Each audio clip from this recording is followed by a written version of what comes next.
Guys अगर हम बात करें दोस्तों असम असम से पहला क्वेश्चन लेते हैं। असम से लूंगा, फिर पक्षियों से लूंगा, फिर हम जानवरों से लेंगे, सारे क्वेश्चंस लेंगे। सबसे पहला क्वेश्चन बनता है कि बिहू का त्योहार चावल की नई फसल कटने पर मनाया जाता है। सिंपल सी बात है, अगर पहला क्वेश्चन आपसे पूछे कि बिहू का त्योहार किस राज्य से रिलेट करता है, किस राज्य में मनाया जाता है, असम में। दूसरा क्वेश्चन आपसे ये पूछेगा कि बिहू का त्योहार कौन सी फसल काटने के बाद उपरांत मनाया जाता है, तो सिंपल सी बात है, चावल या गेहूं, तो चावल। अच्छा, मेरे दिमाग में तीसरा क्वेश्चन ये भी आ गया है कि चावल भारत में सबसे ज्यादा कहां पर, किस राज्य में होता है, तो ऐसा स्टेट भैया है हमारा पश्चिम बंगाल। ठीक है, क्लियर। तो 3 क्वेश्चन आपके तैयार हो गए। एक बात और आ सकती है कि बिहू का त्योहार भारत में असम में तो मनाया जाता है, चावल की फसल कटने पर मनाया जाता है, लेकिन किस महीने में मनाया जाता है? 12 महीने होते हैं तो जनवरी में मनाया जाता है। अगर डेट आपको याद ना रहे तो जनवरी में मनाया जाता है। ठीक है, अब यहां पर पहले दिन को इसको क्या कहा जाता है? उरका कहा जाता है, जिसको हम गांव की भाषा में कहते हैं पतार। ठीक है, पतार एक उरका एक टाइप का होता है, वंडर टाइप का होता है। बच्चे जो रिलेट करते हैं गांव से वो जानते होंगे। इस दिन अस्थाई छप्पर बनाया जाता है जिसे भेला घर कहा जाता है। तो क्वेश्चन में बहुत अच्छी तरीके से ये पूछे जाते हैं स्टेटमेंट पे। अब पक्षियों से क्वेश्चंस आते हैं। देखिएगा, पक्षियों से क्वेश्चंस हम इस वीडियो में 2 सेट में कराएंगे, एक बीच में वीडियो में कराएंगे, एक पहले अभी हम देख लेते हैं।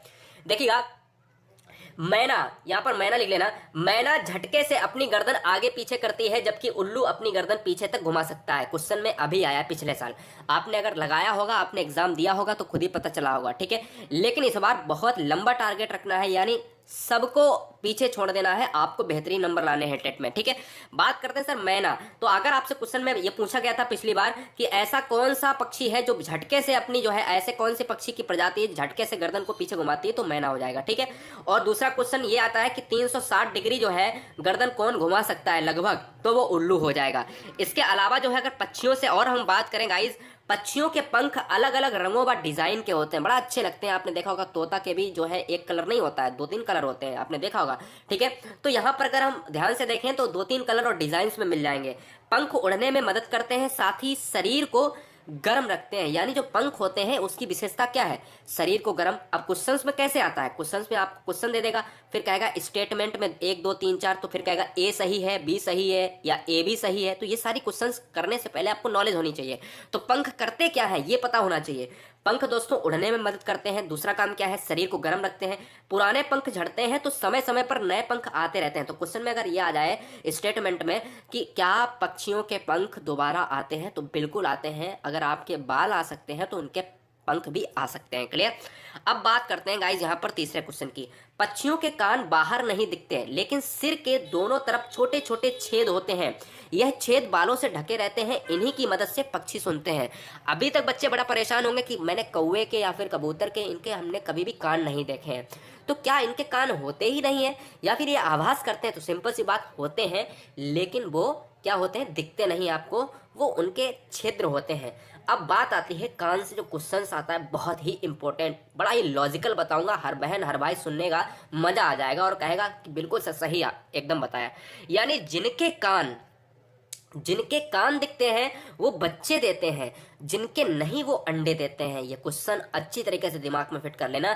चाहे आप अपने बाहर में जो बंदी हो, गाय हो, वो देख लेना। यानी गाय के कान दिखते हैं, बकरी के कान दिखते हैं, जितने भी आपको कान दिखेंगे वो सभी आपको क्या देंगे? बच्चे देंगे। और जिनके नहीं दिखेंगे, जैसे अगर आप पक्षी ले लो, सारे पक्षी ले लो, उसके कान ही नहीं दिखेंगे, वो सारे क्या होते हैं? जिनके कान आपको ना दिखें वो सभी अंडे देते हैं। जैसे छिपकली हो गई, है ना, जितने भी आपको अंडे दिखाई दे वो समझ लेना, चाहे मुर्गी हो गई, तो आप अंडे वही देंगे, यानी पक्षी अंडे वही देंगे तो जिनको आप देख सकते हैं जिनके कान नहीं है, और जिनके कान है वो भैया क्या देंगे? बच्चे देंगे। क्लियर। अब जैसे अगर हम बात करें, अंडे की बात करूंगा अभी मैं, कान और जो है अंडे की बात करूंगा, बच्चों और अंडे की बात करूंगा 6 और क्वेश्चन नंबर 7 में। जानवरों के शरीर पर डिजाइन उनके शरीर पर बालों के कारण होती है, और ये क्वेश्चन सीटेट यही मानता है। लेकिन रियलिटी क्या है? एनसीईआरटी ये कहती है कि जो डिजाइन नहीं होती है बालों की, जो आप देखते होगे कि पीठ पर किसी भी गाय के या भैंस के डिजाइन बनी होती है गोल गोल में, लेकिन वो होता क्या है एक्चुअल में? जलवायु के अनुसार जो है पैटर्न बना होता है। जब भी ये ऑप्शन में ना हो तो वो आप मारेंगे क्या? जलवायु के अनुसार। अब बात करते हैं एक क्वेश्चन जो अभी मैंने समझाया, जिन जानवरों के शरीर पर बाल होते हैं तथा कान बाहर दिखाई देते हैं। सिंपल सी बात है, एक कॉन्सेप्ट याद रखना, शरीर पर बाल वाला ना याद रखना, कान वाला।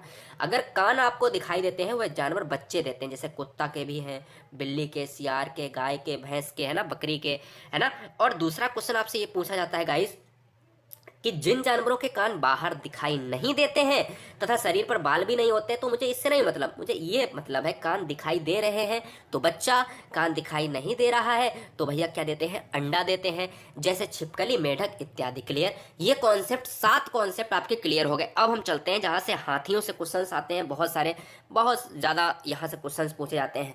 जब भी सीटेट का आप प्रीवियस ईयर उठाओगे ना 2011 से, तो आप कहोगे सर मज़ा आ गया, हर क्वेश्चन सेट में हाथियों से क्वेश्चंस मिल गया, हर क्वेश्चन सेट में खेजड़ी राजस्थान से मिल जाएगा, हर क्वेश्चन सेट में आपको मधुबनी बिहार से चित्रकला मिल जाएगी, हर क्वेश्चन सेट में आपको अबू धाबी, जड़ें, ऐसे ही ओक वृक्ष मिल जाएगा। तो सिंपल सी बात है, हाथियों से जान लेते हैं, आज के बाद दोबारा नहीं पढ़ना पड़ेगा।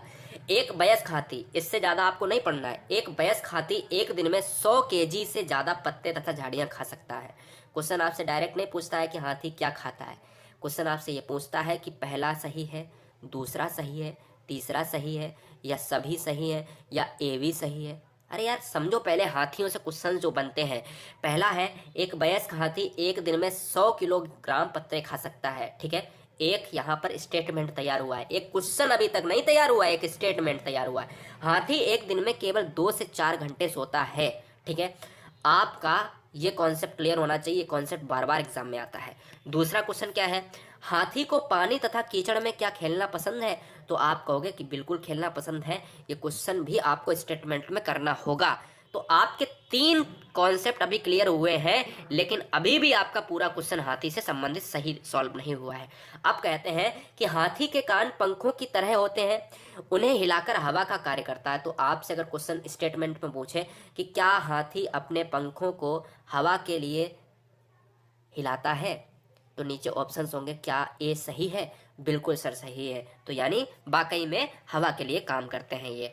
अब बात आती है यहाँ पर कि मुखिया कौन होता है या उनका वजन क्या होता है। सुनिएगा, एक हाथी की बात करें तो 3 माह का हाथी के बच्चे का अगर वजन की बात करें तो 300 केजी होता है। हाथी झुंड में रहना पसंद करते हैं। हाथियों के झुंड में केवल हथनियां और उनके छोटे बच्चे होते हैं। तो सिंपल सी बात है, अगर पूछी जाए कि क्या हाथियों के झुंड में क्या हथनियां होती हैं, तो सिंपल सी बात है बिल्कुल। और हाथी के झुंड में मुखिया आखिर कौन होता है, तो याद रखना है झुंड की मुखिया बूढ़ी हथनी होती है, यानी फीमेल कैंडिडेट की बात कर रहा है गाइस। ठीक है, तो यहाँ पर याद रखना है कि हाथी में अगर हम मुखिया की बात करें तो वो फीमेल ही जाएगी और वो भी सबसे एजेड होगी। क्लियर, ये याद रखना। और बच्चे का वजन कितना होता है, 300 केजी होता है। एक झुंड में 10 से 12 हथनी तथा उनके बच्चे होते हैं। हाथी 10 से 15 वर्ष तक ही झुंड में रहता है, फिर वह झुंड छोड़ देता है, अकेले रहने लगता है। हथनियां झुंड में रहती हैं, ना कि हाथी। हाथी अकेले रहता है। हाथी देखिएगा यहाँ पर लिखा है 10 से 12 हथनियां होती हैं तथा उनके बच्चे होते हैं। बच्चों में तो और मेल और फीमेल दोनों आ जाएंगे, लेकिन ये 10 से 15 वर्ष तक इसमें जो है मेल कैंडिडेट रहता है, और फिर क्या कहता है, ये झुंड छोड़ देता है और अकेले मस्त आदमी तरीके से मस्त से रहता है। ठीक है, तो दिमाग में रखना है। अब बात करते हैं गाइस, बगुला से एक क्वेश्चन लेते हैं। बगुला भैंस की पीठ पर बैठता है, किस लिए बैठता है, ये क्वेश्चन आया हुआ है। क्योंकि सूक्ष्म जीवों को खाता है, इससे भैंस को भी फायदा होता है और इसे सहजीवी कहते हैं। ठीक है, तो बस इतना याद रखना, बगुला क्या करता है बैठ के, बगुला बैठ के केवल सूक्ष्म जीवों को खाता है। ठीक है, भैंस को इसलिए फायदा होता है कि भैया उसको भी आराम मिलती है और बगुला भी पेट भर लेता है। ठीक है, ये याद रखिएगा। बात करते हैं गाइस, यहाँ पर एक और क्वेश्चन लेते हैं हाथी से। हाथी परेशानी में एक दूसरे की मदद करते हैं तथा अपने बच्चों की देखभाल और सुरक्षा के लिए एक दूसरे का साथ देते हैं। हाथी की बात करिए मेल कैंडिडेट की। ठीक है, ये क्वेश्चन छूट गया था। अब हम राजस्थान से, बच्चे जितने राजस्थान से हैं जरा कमेंट करें।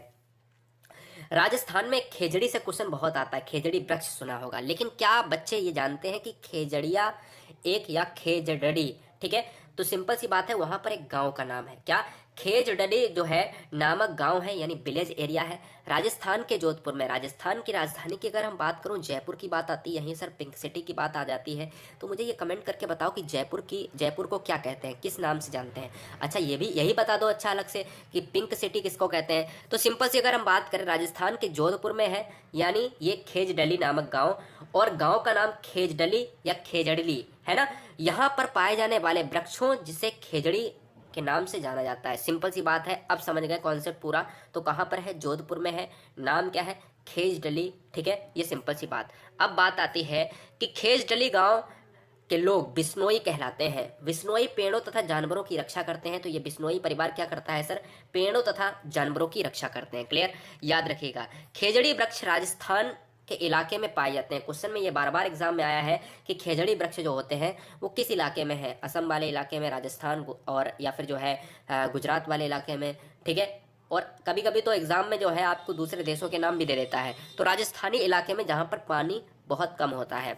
इस वृक्ष को ज्यादा पानी की आवश्यकता नहीं होती है, क्योंकि पहले से ही लिखा है राजस्थानी इलाके में पाया जाता है। इस वृक्ष की छाल जो है दवा के काम में आती है, और इस वृक्ष की लकड़ी जो है कीड़े, इस वृक्ष की लकड़ी में क्या करते होते हैं, कीड़े नहीं लगते हैं, ठीक है। क्योंकि पहले ही लिखा है कि यह जो लकड़ी है या जो छाल है वो दवा के काम में आती है, यानी मेडिसिन के रूप में आती है, ठीक है।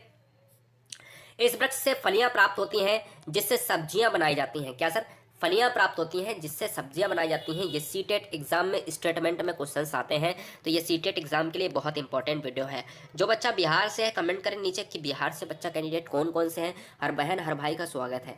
देखिए अब बिहार से जो क्वेश्चंस आते हैं क्या आते हैं, ये क्वेश्चंस है बिहार के, और बारे बहुत सारे क्वेश्चंस लेंगे।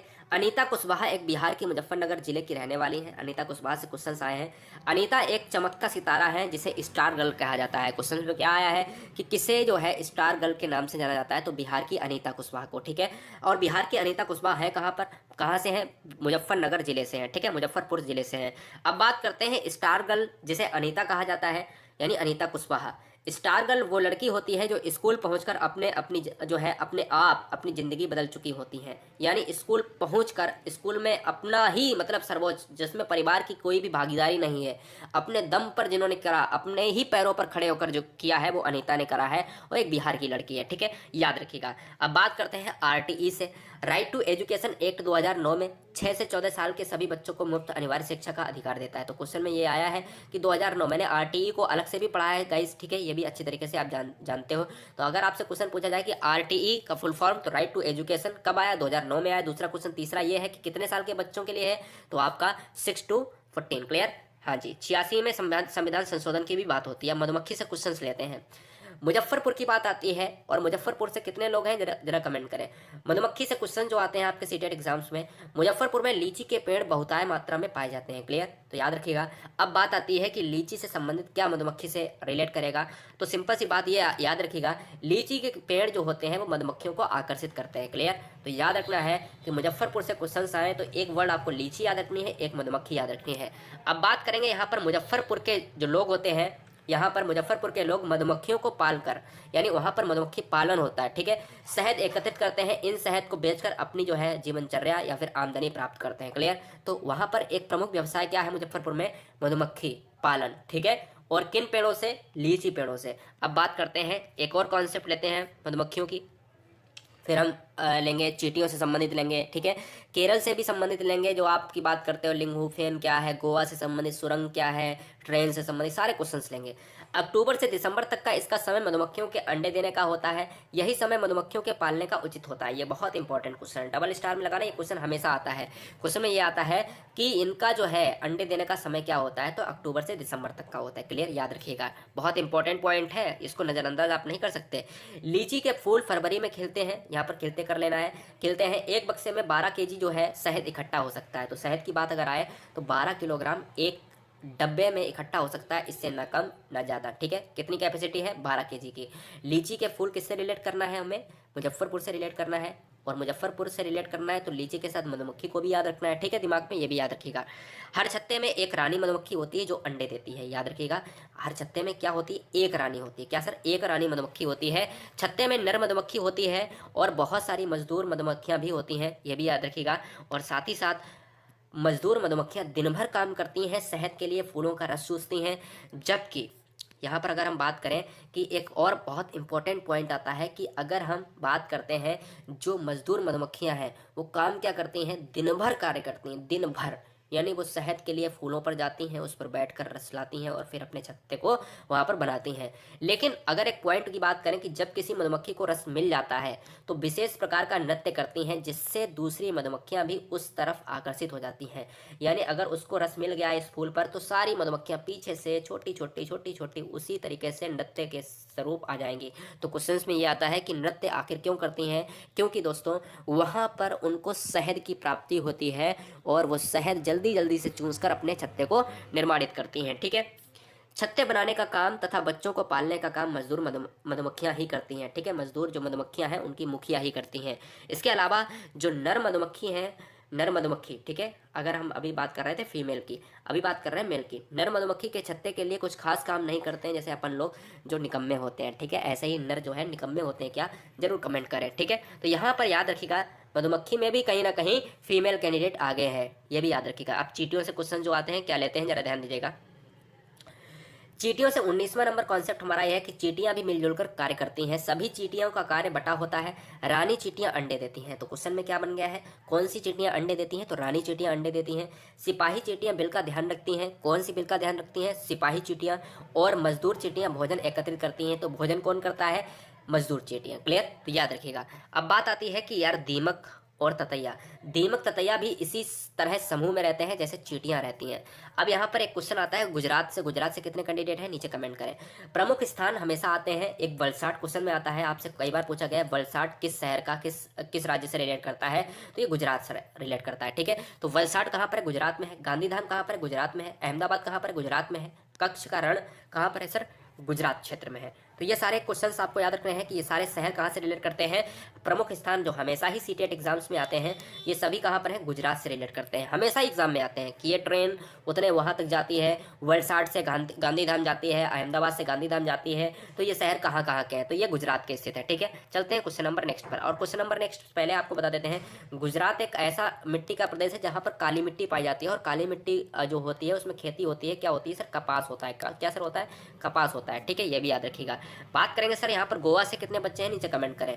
गोवा से केरल के बीच में जो है बहुत सारी सुरंगें हैं। अब क्वेश्चंस में क्या आता है कि गोवा से केरल के बीच में कितनी सुरंगें हैं और कितने पुल पड़ते हैं। तो याद रखना है, आपसे क्वेश्चंस में ये पूछा जाता है, पहला दूसरा तीसरा ऑप्शन होते हैं। क्या गोवा से केरल के बीच में इतनी इतनी सुरंगें हैं, दूसरा क्या इतनी इतनी सुरंगें हैं, क्या इतनी इतनी सुरंगें हैं, तो वो मारना होता है आपको आंसर। ठीक है, गोवा से केरल के बीच में 92 सुरंग तथा 2000 पुल पड़ते हैं। तो बहुत इंपॉर्टेंट है। तो आपसे अगर पूछा जाए कि सुरंगों वाला राज्य कौन है, तो भैया आपका गोवा और यहाँ पर हो जाएगा केरल वाला राज्य। ठीक है, याद रखिएगा। अब बात आती है कुछ नाम, प्रमुख में नाम में याद रखिएगा। बलियम्मा क्या है, बहुत इंपॉर्टेंट क्वेश्चन आता है कि बलियम्मा, मलयालम में माँ की बड़ी बहन को बलियम्मा कहते हैं। ठीक है, लेकिन अपन लोग क्या कहते हैं, बड़ी अम्मा। ठीक है, बड़ी अम्मा, क्या माँ की बड़ी बहन को वहां पर कहा जाता है। कहाँ पर सर, मलयालम की भाषा में। क्या सर लैंग्वेज है आपकी, मलयालम। तो मलयालम में माँ की बड़ी बहन को, माँ की बड़ी बहन को यानी मुझे लगता है मौसी को, सिंपल सी बात है। तो बड़ी अम्मा, हम लोग बड़ी अम्मा से ही याद कर लेना है। ठीक है, तो बली अम्मा कहते हैं, क्या, नॉट बड़ी अम्मा, क्या सही है, बली अम्मा। ठीक है, इसके अलावा जो है अमुम्मा क्या है, तो अमुम्मा जो एक नाम है माँ की माँ को यानी नानी को मलयालम में अमुम्मा कहा जाता है। अपन लोग नानी को नानी कहते हैं। ठीक है, नानी को नानी कहेंगे, सिंपल सी बात है, यानी माँ की माता को हम लोग नानी कहते हैं, सिंपल सी बात है ना। ऐसे ही वहाँ पर मलयालम में माँ की माँ को क्या कहते हैं, अमुम्मा कहते हैं। तो बलियम्मा माँ की बड़ी बहन को और अमुम्मा यानी नानी को। क्लियर। साधन की बात कर लेते हैं, फेरी क्या है। फेरी पानी में आने जाने का साधन, एक प्रकार की नाव होती है। क्या सर, तो एक चीज याद रखनी है, फेरी का दूसरा नाम क्या है, नाव है। इससे ज्यादा आपको दिमाग में ज्यादा जोर नहीं डालना है गाइस। इसके अलावा अगर हम बात करें, केरल के कई भागों में एक जगह से दूसरी जगह जाने के लिए फेरी का प्रयोग करा जाता है। अब क्वेश्चन में दो क्वेश्चन बन गए यहाँ से कि एक फेरी क्या है, तो फेरी यानी एक साधन है जिसको पानी में यूज करते हैं यानी नाव है, और दूसरा कहाँ पर यूज करते हैं, तो रेगिस्तान में तो यूज नहीं करेंगे, जहाँ पर पानी होगा। तो केरल वाला एक इलाका ऐसा है जहाँ पर तटीय इलाका है, यानी आप जब देखते हैं भारत को, तो भारत को अगर सही तरीके से देखें तो भारत एक दक्षिण भाग में एक केरल होता है, यहाँ पर एक केरल है जहाँ पर सबसे पहले मानसून आता है। तो केरल एक पश्चिमी घाट है, ठीक है ना, और पश्चिमी घाट यानी ये पूरा इलाका अरेबियन तट से लगा हुआ है, पानी है, तो यहाँ पर बहुत सारी नाव चलती हैं। ठीक है, तो याद रखिएगा जो फेरी है वो रिलेट कहाँ से है, कर्नाटक से है, और ये जो है आपका एक प्रकार का साधन है। ट्रेन से क्वेश्चंस आते हैं, सारे क्वेश्चंस बताऊंगा, अभी पक्षियों से लूंगा, हर क्वेश्चंस लूंगा। ट्रेन से क्वेश्चंस क्या आते हैं, रेलवे टाइम टेबल से हम कई जानकारियां इकट्ठा करते हैं, बिल्कुल करते हैं। जैसे ट्रेन कब आएगी, कब पहुंचेगी, कितने जो है यात्रा में कितना समय लगेगा। ठीक है, यानी अगर हम ए से जाने पर बी अगर हम जाते हैं तो हम देखते हैं कि दूरी कितनी है और फिर उसमें समय कितना लगेगा, ये भी आपको लिखा होता है। साथ ही साथ किराया भी लिखा होता है अगर आप ट्रेन की टिकट खरीदते हैं। ठीक है, यात्रा में कितना समय लगेगा, किराया कितना लगेगा, ये सब आदि लिखा होता है टाइम टेबल में। इसके अलावा अगर हम बात करें गांधीधाम गुजरात से नागरकोइल केरल के बीच ट्रेन द्वारा तय की गई दूरी 2649 किलोमीटर है। दोनों के बीच 14 स्टेशन पड़ते हैं। ये क्वेश्चन बार बार एग्जाम में आया है कि गांधीधाम गुजरात से नागरकोइल यानी केरल के बीच में जो ट्रेन की दूरी है वो कितनी है, 2649 है और 14 स्टेशन है। दोस्तों ये पता है, ये क्वेश्चन हमेशा सीटेट में दक्षिण भारत से क्वेश्चन लाए जाते हैं और गुजरात आपका यहाँ पर पड़ता है, ठीक है, और केरल यहाँ पर पड़ता है। तो यहाँ पर अगर जाने के लिए हम याद रखना है, क्वेश्चन में कई बार ये भी आया है कि आपसे अगर भारत की बात करें तो यहाँ पर गुजरात होता है, यहाँ पर केरल होता है। कहता है कि कोई व्यक्ति जो है गुजरात से चलकर केरल जाता है तो वो किस दिशा में जा रहा है, तो याद रखना है ऊपर उत्तर होता है और नीचे जो है ऊपर नॉर्थ है, तो नीचे क्या हो, साउथ हो जाए। तो भैया यहाँ से अगर यहाँ जाएगा तो आप केरल की तरफ जाएगा तो भैया दक्षिण की तरफ होगा, और अगर केरल से कहते कि भाई गुजरात में जाएगा तो भाई आपका गांधीधाम जाएगा तो वो नॉर्थ की तरफ यात्रा कर रहा है। अब शादी से 2 क्वेश्चंस लेते हैं। आंध्र प्रदेश यानी आंध्र प्रदेश से कितने बच्चे हैं कमेंट करें, और गुजरात से कितने बच्चे हैं कमेंट करें। आंध्र प्रदेश में लोगों द्वारा एक विशेष प्रकार का कैंप लगता है। इस कैंप में शादीशुदा लड़कियों को पुनः स्कूल भेजा जाता है ताकि वह अपनी अधूरी पढ़ाई को पूरा कर सकें। तो ये क्वेश्चन बहुत ही इंपॉर्टेंट है और बहुत ही अच्छा क्वेश्चन है, लॉजिकल क्वेश्चन है, ठीक है। कहाँ पर, आपको केवल राज्य याद रखना है कि कब, शादी के बाद एक कैंप लगता है जिसमें शादीशुदा जो लड़कियां हैं, अब किसी ने 12th के पेपर दिए हैं, 1 साल बीए या बीएससी का कर रहा है, एमएससी एमए कर रहा है, तो नहीं कर पाया, शादी हो गई, तो उनके लिए विशेष प्रकार का आंध्र प्रदेश में ये चीज़ें होती हैं। शादी से क्वेश्चन आता है, शादी है तो लड़की की उम्र 18 वर्ष होनी चाहिए, बिल्कुल सही बात है, और लड़के की उम्र 21 वर्ष होनी चाहिए, बिल्कुल सही बात है, ठीक है। ये आपका संविधान संशोधन भी कहता है, अच्छी तरीके से इस क्वेश्चन को नोट कर लीजिएगा। साथ ही साथ आप प्रमुख चेहरा की बात करें जो क्वेश्चन हमेशा आता है, कर्णम मल्लेश्वरी। कर्णम मल्लेश्वरी एक वेट लिफ्टर है। क्या सर, एक याद रखना है, जैसा विराट कोहली क्रिकेटर है, सचिन तेंदुलकर क्रिकेटर है, ठीक है। ऐसे ही अगर हम बात करें, बहुत सारे, सानिया मिर्जा की बात करें टेनिस से रिलेट करेगा, शारापोवा की बात करें टेनिस से रिलेट करेगा, जोकोविच की बात करें टेनिस से रिलेट करेगा, जो एक सर्बिया खिलाड़ी है। कर्णम मल्लेश्वरी एक वेट लिफ्टर है, यह आंध्र प्रदेश की रहने वाली है। क्वेश्चन में बार बार आया है, कर्णम मल्लेश्वरी एक जो है वेट लिफ्टर है, पहला ऑप्शन होता है। दूसरा होता है कि यह एक आंध्र प्रदेश की खिलाड़ी है, और तीसरा होता है यह कितने वर्ग की हैं, तो 130 किलोग्राम तक की वर्ग की खिलाड़ी है, यानी यह वजन उठा लेती हैं। अब बात आती है, इन्होंने क्या कर दिया, पहले क्वेश्चन के ऑप्शंस में दे दिया कर्णम मल्लेश्वरी एक वेट लिफ्टर है, और दूसरे क्वेश्चन में इन्होंने गलत कर दिया कि यह उत्तर प्रदेश की खिलाड़ी है, और तीसरा क्वेश्चन इन्होंने सही कर दिया, यह 130 वर्ग किलोग्राम की है। तो याद रखिएगा, आपके ऑप्शंस में ऐसे पूछता है कि ए सही है या ए बी सही है या ए और सी सही है, तब भैया ए और सी हो जाएगा, यानी 1 और 3 सही हो जाएगा। तो दोस्तों पूरी नॉलेज आपकी होनी चाहिए। इन्होंने 130 केजी तक वजन उठा रखा है, यानी 130 केजी वर्ग में ये शामिल है। इन्होंने भारत के बाहर 29 मेडल जीते हैं। ये वीडियो बाद में अगर बनेगी, इसके बाद भी बहुत सारे कर्णम मल्लेश्वरी जो है आएंगी, यानी बहुत सारी जो है खेल खेलेंगी, तो कहीं ना कहीं वेट लिफ्टिंग में ये ज़्यादा पदक ले आएंगी, ठीक है। उत्तराखंड से कितने बच्चे हैं दोस्तों, यहाँ पर सभी बहन सभी भाई नीचे कमेंट करें। यूके बोले तो उत्तराखंड। फूलों की घाटी उत्तराखंड में है, जबकि शांत घाटी केरल में है। ये हमने आपको बताया है, बार बार एग्जाम में यहाँ पर कराया हुआ है, ठीक है। गाइस अगर हम बात करें चित्रकारी, बिहार से बच्चे हमने देखे हैं। सबसे पहले अगर हम बात करें बिहार से कितने बच्चे हैं, नीचे कमेंट करेंगे, हर बहन हर भाई कमेंट करेगा बिहार से। जो क्वेश्चन हमेशा ट्रेंडिंग में रहता है, मधुबनी चित्रकारी क्या है। देखिएगा, मधुबनी चित्रकारी की बहुत ही प्राचीन प्रथा है। यह बिहार में मधुबनी नामक एक जिला में काफ़ी प्रचलित है। तो क्वेश्चन में ये आता है कि मधुबनी चित्रकारी, पहला क्वेश्चन आपसे ये आता है कि किस राज्य से है, तो बिहार से, ठीक है। और मधुबनी नामक है क्या, मधुबनी एक जिला है, उसी के नाम पर पड़ी है मधुबनी चित्रकारी। क्लियर, ये याद रखिएगा। और जैसे हम खेजड़ी की बात करते थे राजस्थान में, यहाँ त्योहारों पर घर की दीवारें, आंगन में विशेष चित्र बनाया जाता है, इसलिए इस चित्र का नाम मधुबनी पड़ा है। अभी क्वेश्चन पूरा नहीं हुआ है मधुबनी से। मधुबनी में अब क्वेश्चंस का क्रेज बढ़ता है आगे, और कहता है चलो ठीक है, मधुबनी एक चित्रकारी है, मधुबनी एक जिला है, अभी तक इतना जाना, लेकिन मधुबनी में क्या होता है। मधुबनी चित्र बनाने के लिए प्राकृतिक रंग रूप पाए जाते हैं, और प्राकृतिक यानी प्राकृतिक सौंदर्य को दर्शाया जाता है। लेकिन यह दर्शाया कैसे जाता है, क्या पेंट से दर्शाया जाता है, क्या ब्रश से दर्शाया जाता है, जी नहीं। चित्र में पिसे हुए चावल का यूज़ करा जाता है। जो चित्र बनाए जाते हैं, पेंटिंग बनाई जाती है, उसमें कोई भी पेंट यहाँ पर यूज़ नहीं होता है, यानी चावल का घोल का पेंट बनाया जाता है, ठीक है। और मिलाकर बनाया जाता है। रंग बनाने के लिए हल्दी, गुड़हल, नीम, फूल, पेड़ों का रंग का इस्तेमाल किया जाता है और घोल दिया जाता है चावल के साथ। तो क्वेश्चन में ये आता है, मधुबनी चित्रकारी कहाँ की है, बिहार की है, ठीक है। जिला बिहार का ही है मधुबनी। और साथ ही साथ याद रखना है, रंग का उपयोग जो होता है वो चावल का घोल होता है, जिसमें नील होती है, गुड़हल होता है, फूल होता है, प्राकृतिक सौंदर्य दर्शाया जाता है। मधुबनी चित्रकारी में एक और क्वेश्चन बनता है कि मधुबनी चित्रकारी में चित्र पर फूल, पक्षी, मछलियाँ जो फिशेज होती हैं और अन्य कई जीव जंतु आदि प्रकृति का चित्रण झलकता है। तो कुल मिलाकर एक चीज़ दिमाग में आई होगी, पक्षी क्यों दर्शाए जाते हैं, मछलियाँ, फूल, जीव, ये सभी पर्यावरण एनवायरनमेंट से रिलेट करते हैं। कहीं ना कहीं बेहतरीन बनती होगी, बहुत ही और अगर किसी को ये मिल जाए तो मुझे देखना है, ठीक है। तो मुझे ज़रूर सेंड करें व्हाट्सएप या फिर फेसबुक पर, ठीक है। फेसबुक पर आप देख सकते हैं या फिर इंस्टा पर। तो मधुबनी चित्रकारी बहुत ही ज़्यादा ही फेमस है इंडिया में और बिहार के बच्चे इसको अच्छी तरीके से जानते होंगे। फूलों का उपयोग दवाई में किया जाता है, अच्छी तरीके से ये आप जानते हो कहीं ना कहीं। अब बात करते हैं यूपी की। उत्तर प्रदेश में कचनार के फूलों की सब्जी बनाई जाती है। क्वेश्चन में बार बार आता है कि महाराष्ट्र में कौन सी सब्जी बनती है, यूपी में कौन सी सब्जी बनती है। तो कचनार के फूलों की सब्जी बनती है यूपी में, ये याद रखिएगा अच्छी तरीके से। तो यूपी वाले बच्चे जल्दी से कमेंट करें, यूपी वाले बच्चे बहुत हैं, कमेंट करें किस राज्य से हैं, किस जिले से हैं। केरल में सब्जी, अगर हम बात करें यूपी में कचनार है तो केरल में केले की फूल की सब्जी बनती है। याद रखना है, के से के याद रखना है, बहुत ही इंपॉर्टेंट है। आपको ए बी सी डी करके दिखा होता है, 1 2 3, तो मिलाना होता है उसमें ऐसे करके। तो यूपी में आपको मिला देना है कचनार, केरल से केले मिला देने हैं, ठीक है।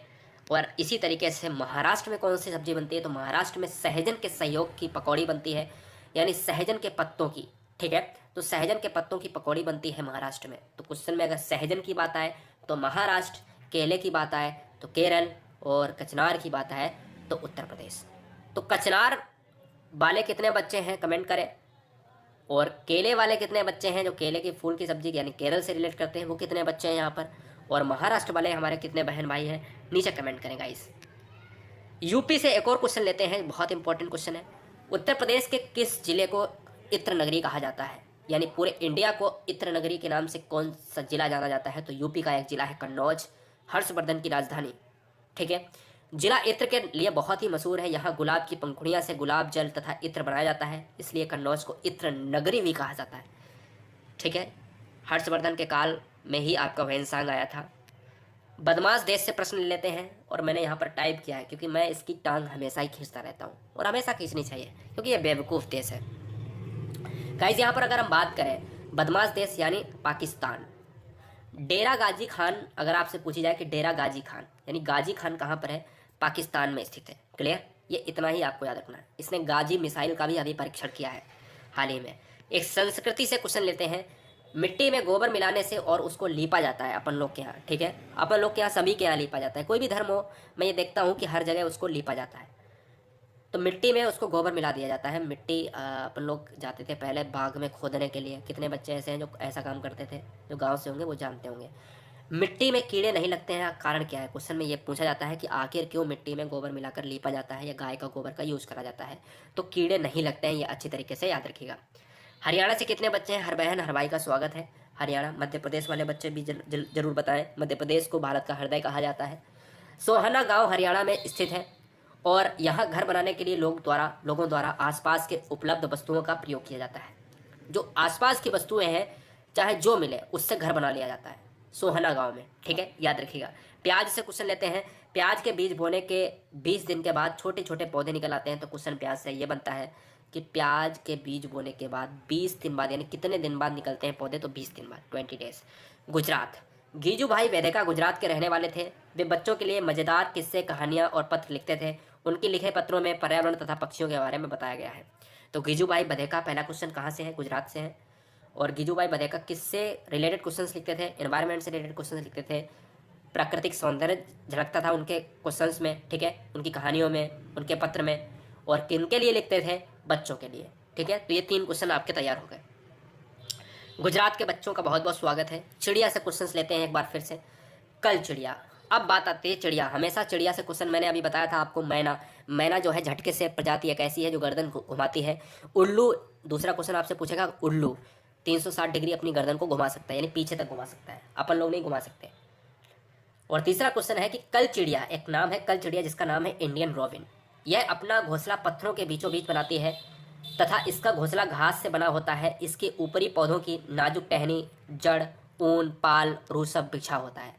तो याद रखना है कौन सी चिड़िया पत्थरों के बीच में बनाती है, तो कल चिड़िया यानी इंडियन रॉबिन। अब दूसरा क्वेश्चन ये आता है कि कौवा की स्पेशलिटी क्या है। कौवा अपना घोंसला लोहे के तार, यानी क्वेश्चन में बार बार एग्जाम में आया है कि ऐसा कौन सा पक्षी है जिसके घोंसले में लोहे के तार मिलते हैं, और ऐसा कौन सा पक्षी है, दूसरा क्वेश्चन ऐसे भी बहुत बार एग्जाम में सीटेट में पूछा गया है कि ऐसा कौन सा पक्षी है जो सबसे ऊंची डाल पर, यानी सबसे ऊंची, आप जब भी देखोगे ना बहुत लंबा पेड़ चला जाएगा और लास्ट की जो टहनी होगी ना सबसे ऊंचा, वहीं पर कौवा बनाता है, बहुत चालाक होता है। तो लोहे की तार पर तथा लकड़ी की शाखाओं जैसी चीजों से बनाता है कौवा, पेड़ की ऊंची डाल पर अपना घोंसला बनाता है, सबसे ऊंची डाल पर। यानी एक क्वेश्चन याद रखना है, लोहे के तार कौन यूज करता है, कौवा यूज करता है, और लकड़ी शाखाओं से बनाता है, मजबूत बनाता है, कौवा पेड़ की ऊंची डाल पर घोंसला बनाता है। अब बात आती है कोयल की। कोयल अपना घोंसला कभी नहीं बनाती है तथा अपना अंडा कौवे के घोंसले में देती है। कौवे अपने अंडे के साथ कोयल के अंडे को भी सेता है, और जैसे ही वो बोलती है कू कू, वैसे ही कौवा उन बच्चों को छोड़ देता है, यानी तब तक वो बच्चे बड़े हो चुके होते हैं। कौवा समझता है कि मेरे बच्चे हैं, लेकिन आखिर ऐसा होता ही नहीं है। कोयल बहुत चालाक हो जाती है वहाँ पर, और चाहती है, वो कभी भी चाह कर भी नहीं बनाती है घोंसला, क्योंकि उसे पता है कि कौवा ही मेरे अंडे देखेगा, ठीक है। और जब आवाज़ निकालते हैं, दोनों में कंपेरिजन करता है कौवा, तो अपने बच्चे को ले लेता है और बाद बाकी बच्चे को छोड़ देता है, तब तक वो बड़े हो जाते हैं। फाख्ता की अगर हम बात करें, फाख्ता पक्षी अपना घोंसला कैक्टस के कांटों के बीच में, अगर हम बात करें इंडियन रोबिन तो भैया आपकी पत्थरों के बीच में। कौवे की स्पेशलिटी बताई, कोयल की स्पेशलिटी बताई, मैना की बताई, उल्लू की बताई, और फाख्ता जो हमेशा क्वेश्चन आता है कि कैक्टस के कांटों के बीच में कौन अपना घोंसला बनाता है, तो फाख्ता बनाता है, तथा मेहंदी की मेड़ पे बनाता है। ये भी अच्छी तरीके से याद रखना, बहुत अच्छा क्वेश्चन है। अब बात करेंगे दोस्तों गौरैया, बहुत इंपॉर्टेंट क्वेश्चन। गौरैया आमतौर पर घर में या आसपास कहीं भी घोंसला बना लेती है, अलमारी के पीछे, दरवाजे के पीछे इत्यादि। गौरैया चिड़िया छोटी चिड़िया होती है, आपने देखा होगा, है ना, सिंपल सी बात है, और कहीं भी बना सकती गौरैया। इसको मैना से रिलेट मत करना, नहीं तो आप कंफ्यूज हो जाओ। कबूतर की बात करें, कबूतर भी ऐसी जगह अपना घोंसला बनाता है जैसे पुराने मकानों में या खंडहरों में, हर जगह ये घोंसला बनाते हैं, लेकिन एक शांत वातावरण में कबूतर रहना पसंद करता है। जैसे कुआं की बात करें, कुएं में बहुत ज़्यादा रहते हैं, है ना, तो कुएं में जाके एकदम होल में जाके बना लेंगे, या फिर आपके जो है ऐसा जहाँ पर कोई रहता नहीं है, या स्कूलों में बना लेते हैं, छुट्टी हो जाती है उसके बाद उनको शांत वातावरण मिल जाता है, ठीक है, तो याद रखिएगा। बसंत गौरी की बात करें तो बसंत गौरी पेड़ के तने में गहरा छेद करके उसमें अंडे देती है, यानी बसंत गौरी जो होती है पेड़ का तना, पेड़ में ही वो छेद कर देती है, ठीक है, तो याद रखिएगा, पेड़ के जो पेड़ होता है उसका तना होता है उसमें छेद कर देती है, इतनी जो है चोंच उसकी वैसी होती है, और उसमें जो है छेद कर करके उस जगह बना के उसमें जो है क्या कर लेती है, अंडे दे देती है। एक चिड़िया होती है दर्जिन। दर्जिन चिड़िया जो होती है वो अपनी चोंच से पत्तों को सी लेती है, इसके बीच में अंडा देती है, यही इसका घोंसला होता है। यानी दर्जिन चिड़िया क्या होती है, दो पत्ते होते हैं, और दो पत्ते क्या करती है वो, इसको पत्ते को और इसको पत्ते को, एक और लिया पत्ता, इसको क्या करा, आपस में इसको क्या करा, सी लिया, और इसको एक कम क्या कर लिया, इसको जो है कभी भी आप गूगल पे डाल के देखेंगे दर्जिन चिड़िया, तो वो पत्तों को सिल लेती है, और ऐसा गजब का सिलती है क्या आप सिल पाओगे सुई से, और उनमें क्या करती है, अंडे दे देती है और घोंसला बना लेती है। मैंने कहा जिनके कान नहीं दिखते हैं वो अंडे देते हैं, और जिनके कान दिखते हैं वो बच्चे देते हैं। Clear clear. अब बात आती है नर बीबर। नर बीबर पक्षी घोंसला बनाता है, मादा बीबर उन सभी घोंसलों को देखती है, इनमें से जो सबसे अच्छा लगता है उसमें अंडा देती है। सिंपल सी बात है कि नर बीबर पक्षी घोंसला बनाता है, मादा बीबर उन सभी घोंसलों को देखती है, और बहुत सारे जो है एक बार जो अंडे देती है ना मादा, तो क्या करता है, नर का काम होता है 4 5 6 10 इतने सारे घोंसले बना देती है, और सबसे अच्छा मजबूत होता है उसमें उसको चुन लेती है, उसी में अंडे दे देती है। क्लियर, याद रखिएगा। शकरखोरा बहुत बार एग्जाम में आपको आता है, हमेशा ही आता है। शकरखोरा यह पक्षी पेड़ की डाली पर अपना लटकता घोंसला बनाता है। इसका घोंसला बाल, बारीक घास, पतली टहनियाँ, सूखे पत्ते, पेड़ की छाल या टुकड़े और कपड़े की चीथड़े से बनती है। तो क्वेश्चन में अगर आए कि कांटे और कटीले तार, लोहे के तार किस में होते हैं, तो कौवे के घोंसले में होते हैं। अगर आए कि कपड़े किसके घोंसले में मिलते हैं, तो शकरखोरा पक्षी में मिलते हैं। अगर क्वेश्चन ये आए कि ऐसी कौन सी चिड़िया है जो पत्ते को सी के बनाती है घोंसला, वो दर्जन चिड़िया है। शकरखोरा कपड़े का इस्तेमाल करती है, ठीक है, और शकरखोरा यह पक्षी पेड़ की डाली पर अपना लटकता हुआ घोंसला बनाती है। आपने देखा होगा, बहुत सारे बच्चों ने देखा होगा, शकरखोरा वो पक्षी होता है जो एकदम से वो होता है जैसे नहीं बीन होती है, बीन, और इतना मजबूत घोंसला होता है, कांटों में बनाता है वो, और आपने देखा होगा तालाब के किनारे लटकते होंगे, ऐसे ही बीन टाइप के लटकते होते हैं, है ना, सिंपल सी बात है। तो वही बनाते हैं। कभी भी आप इन क्वेश्चंस के ऑप्शंस को अगर आप चेक करना चाहो इनके जो है घोंसले को, तो हर हर चिड़िया को आपको बस नाम डाल देना है गूगल पर, चाहे शकरखोरा, आपको उस पक्षी का घोंसला मिल जाएगा। जैसे आप भी तो अपने घर बनवाते हो और बिल्ली से क्वेश्चंस लेते हैं। बिल्ली के दांत नुकीले होते हैं, बिल्कुल होते हैं, जो मांस फाड़ने और काटने के काम आते हैं। बहुत इंपॉर्टेंट क्वेश्चन है, इसीलिए नुकीले होते हैं। गाय की बात करें, गाय के आगे के दांत छोटे होते हैं पत्तों को काटने के लिए, घास चबाने के लिए पीछे के दांत चपटी और बड़े होते हैं, चपटे और बड़े होते हैं, याद रखिएगा। गाय का गोबर इस्तेमाल किया जाता है, क्वेश्चंस में बार बार आता है। क्यों किया जाता है? क्योंकि कीड़े और कीट और कीड़ों से बचाने के लिए, याद रखिएगा। सांप से क्वेश्चन जो आते हैं, देखो सांप से इंपॉर्टेंट बताना चाहूँगा, सांप जहरीला अजगर नहीं होता है। सांप पाइथन से लेकर कोबरा से लेकर सारे जहरीले होते हैं, अजगर जहरीला नहीं होता है, ठीक है। अब बात करते हैं, सांप के दांत नुकीले होते हैं, यह शिकार को चबाता नहीं है बल्कि निगल जाता है। अब बात ये आती है कि सांप, जो इंपॉर्टेंट जो क्वेश्चन आता है, सांप से क्या सांप का जो जहर होता है, जो सांप का जहर होता है वो क्या वाकई में हानिकारक होता है? जी नहीं, सांप का जहर हानिकारक नहीं होता है। यह आएगा नहीं क्वेश्चन, में बता दे रहा हूँ। जब भी सांप का जो आप जहर होता है उसकी अगर थैली को आप लेकर उसको पी लेते हैं, यानी अगर आप केवल पी लेते हैं सांप के जहर को, तो वो आपके शरीर को लाभप्रद होगा। आप कहेंगे बच्चे ये सर नहीं हो सकता, तो सिंपल सी बात ये समझना कि जब आपको सांप काटता है, दांत लगाता है, तो जब दांत लगाता है तो वो दांत आपके ब्लड में चला जाता है।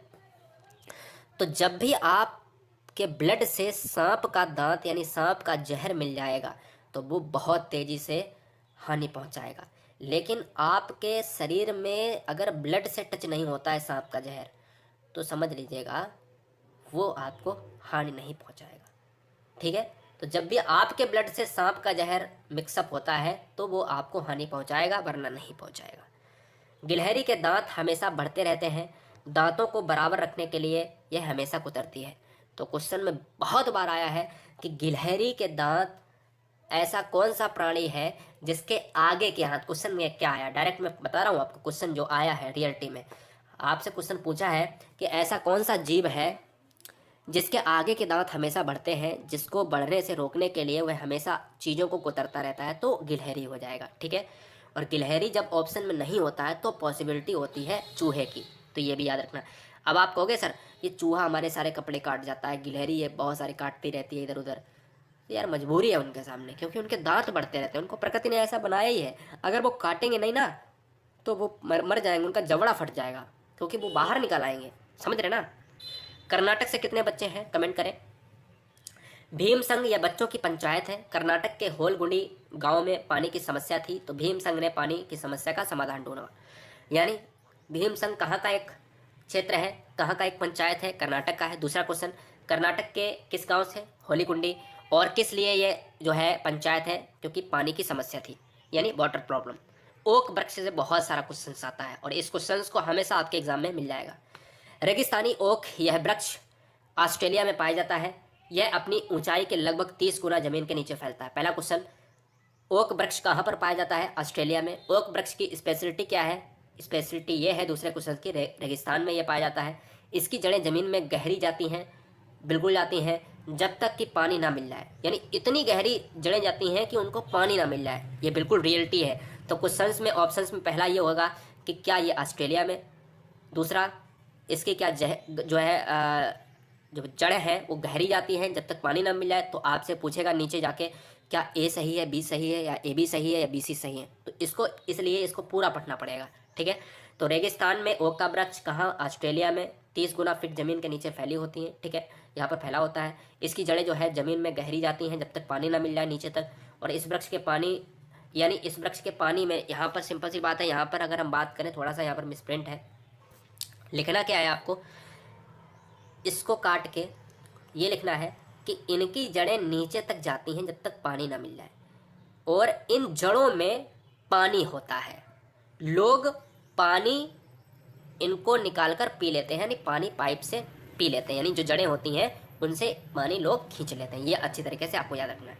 तो क्या होता है, लोग क्या करते हैं, पानी कहाँ से निकालते हैं? जड़ों से निकालते हैं। तो यानी सिंपल सी बात है कि अगर जड़ें नीचे पाताल तक जाएंगी तो पानी उनमें होगा।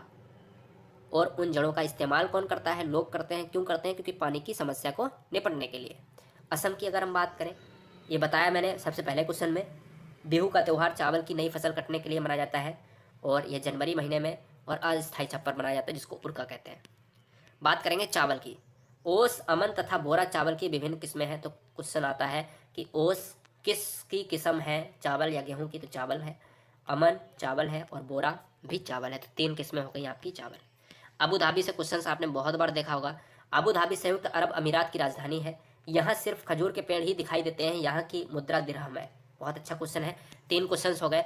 अबू धाबी संयुक्त अरब अमीरात की राजधानी है, खजूर के पेड़ की विशेषता क्या है, अबू धाबी में है, ठीक है, और मुद्रा की क्या है, यहाँ पर दिरहम है। गर्मी ज़्यादा होने के कारण लोग सूती वस्त्र कपड़े पहनते हैं तथा सिर पर कोई भी कपड़ा यानी ढककर रखते हैं, सिंपल सी बात है। और बात करें केरल राज्य की, तो केरल से कितने बच्चे हैं कमेंट करें। केरल में घर के आंगन में मसालों का बगीचा है, यानी मसालों का शहर केरल को कहा जाता है। यहाँ पर तेजपत्ता, छोटी इलायची, बड़ी इलायची सभी पाई जाती हैं। केरल में यहाँ नारियल तथा टेपियोका बहुत पसंद किया जाता है। बहुत इंपॉर्टेंट क्वेश्चन जो बार बार एग्जाम में आता है, यानी आपसे क्वेश्चन पूछा जाता है टेपियोका कहाँ का प्रसिद्ध है, तो यार याद रखना है केरल में केले की पत्ती की सब्जी बनती है, केले के फूल की। केरल में यहाँ पर जो है नारियल तथा टेपियोका बहुत पसंद किया जाता है, तो नारियल वाला शहर भी आपका केरल हो जाएगा। तटीय इलाका है, पश्चिमी शहर का, पश्चिमी घाट का। टेपियोका जमीन के नीचे जो है पैदा होता है। इस प्रकार यह दोनों ही घर के आंगन में तैयार किया जाता है।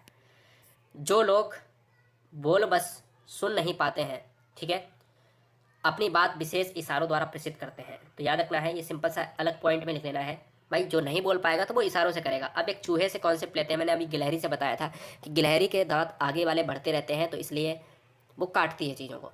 तो हर चीज़ का एक कारण होता है। काटने की बात आई तो काट क्यों रही है चीज़ों को, क्योंकि उसके आगे के जबड़े के दांत बढ़ते हैं।